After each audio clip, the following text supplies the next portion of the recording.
आज जो मैं बताने वाला हूँ वो सुनकर बहुत से मर्द चुप हो जाएंगे, क्योंकि गैर मर्द से संबंध के बाद औरत बोलकर कुछ नहीं कहती, लेकिन उसका व्यवहार इतना साफ होता है कि अगर तुमने ये 5 बदलाव नहीं पढ़े तो सच सामने होते हुए भी तुम अंधे रह जाओगे।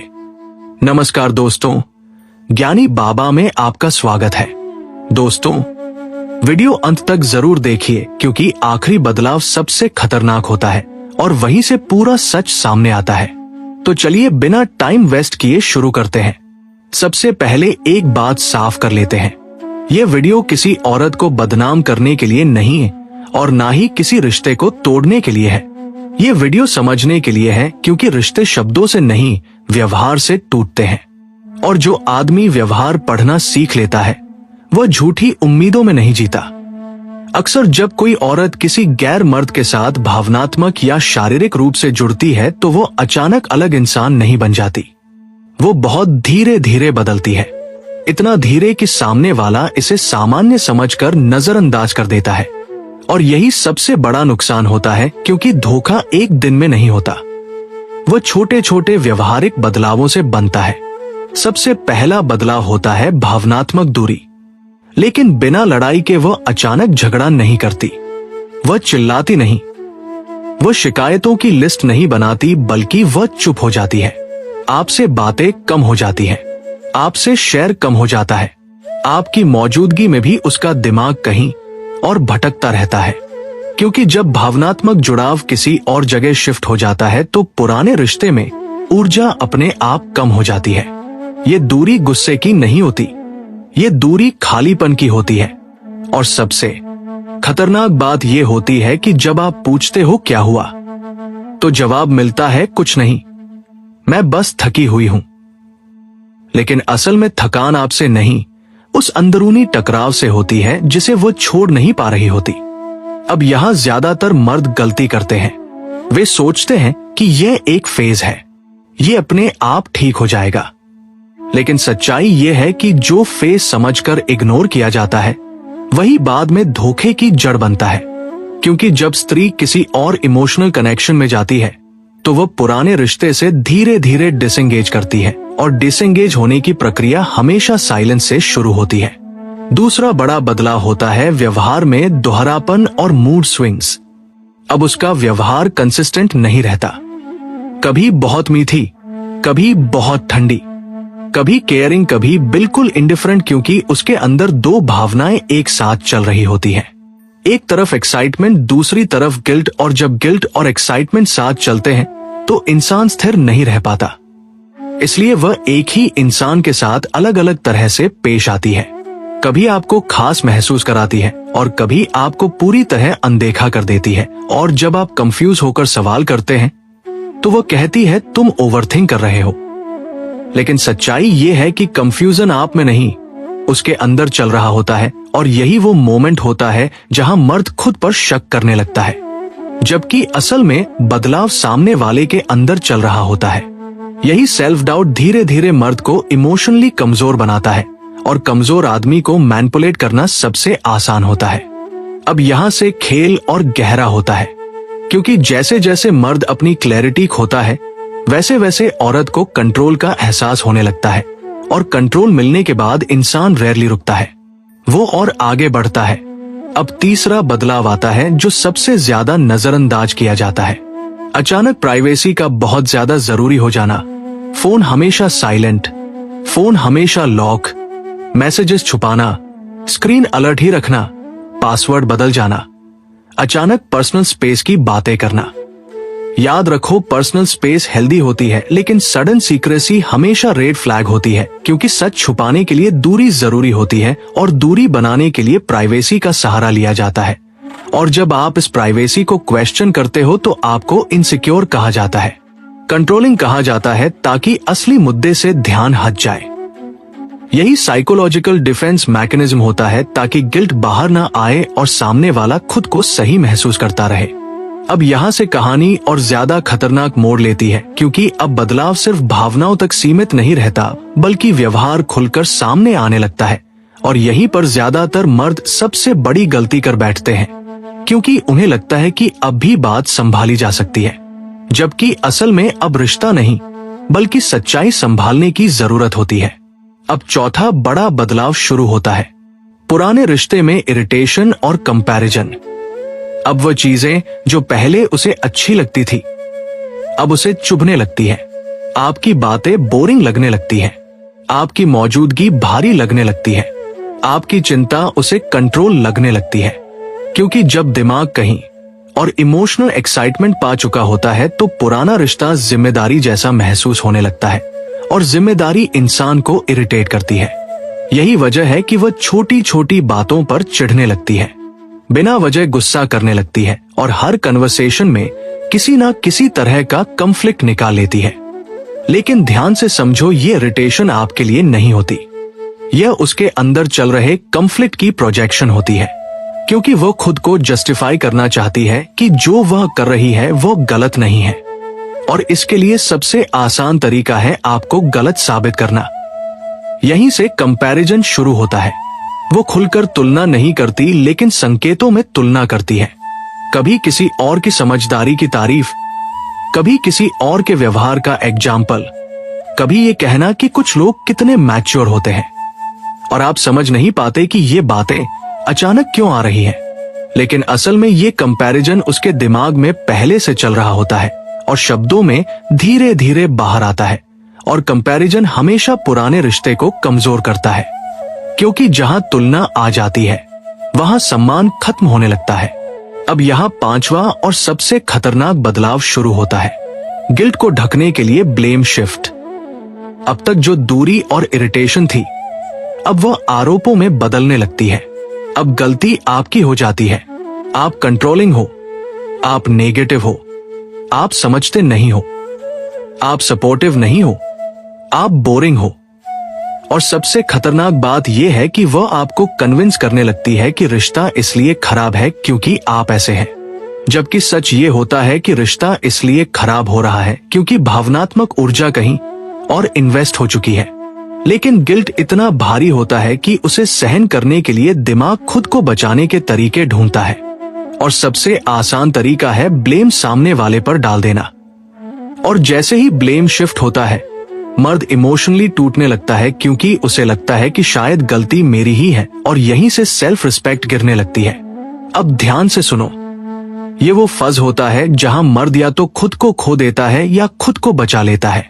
क्योंकि अब सवाल ये नहीं होता कि रिश्ता बचेगा या नहीं, अब सवाल ये होता है कि आप खुद को बचा पाओगे या नहीं। इस स्टेज पर ज्यादातर मर्द प्लीड करना शुरू कर देते हैं, समझाने लगते हैं, रोने लगते हैं, प्रॉमिस करने लगते हैं। और यही सबसे बड़ी गलती होती है, क्योंकि जहां तीसरा इंसान आ चुका हो वहां तर्क काम नहीं करते, वहां इमोशनल बैगिंग आपकी वैल्यू और गिरा देती है। और जैसे जैसे आपकी वैल्यू गिरती है सामने वाले का कंट्रोल बढ़ता जाता है। अब यहाँ एक बहुत जरूरी सच समझो, जब कोई इंसान गिल्ट में होता है तो वह या तो सच स्वीकार करता है या फिर सामने वाले को तोड़ देता है ताकि खुद को सही साबित कर सके। और ज्यादातर लोग दूसरा रास्ता चुनते हैं, क्योंकि सच स्वीकार करना हिम्मत मांगता है। इसलिए ब्लेम शिफ्ट चलता रहता है और आप हर दिन थोड़ा थोड़ा टूटते रहते हैं। अब यहाँ से सिक्स्थ फेज शुरू होता है, जो बाहर से नॉर्मल लगता है लेकिन अंदर से बहुत डेंजरस होता है, सेलेक्टिव अफेक्शन। अब वो आपको कभी कभी बहुत प्यार दिखाती है, अचानक केयरिंग हो जाती है, अचानक फ्यूचर की बात करती है, अचानक क्लोजनेस दिखाती है, और आप सोचते हैं शायद सब ठीक हो रहा है। लेकिन यह क्लोजनेस असल में गिल्ट को शांत करने के लिए होती है, ताकि वो खुद को कन्विंस कर सके कि मैं गलत नहीं हूं, मैं अब भी केयरिंग हूं।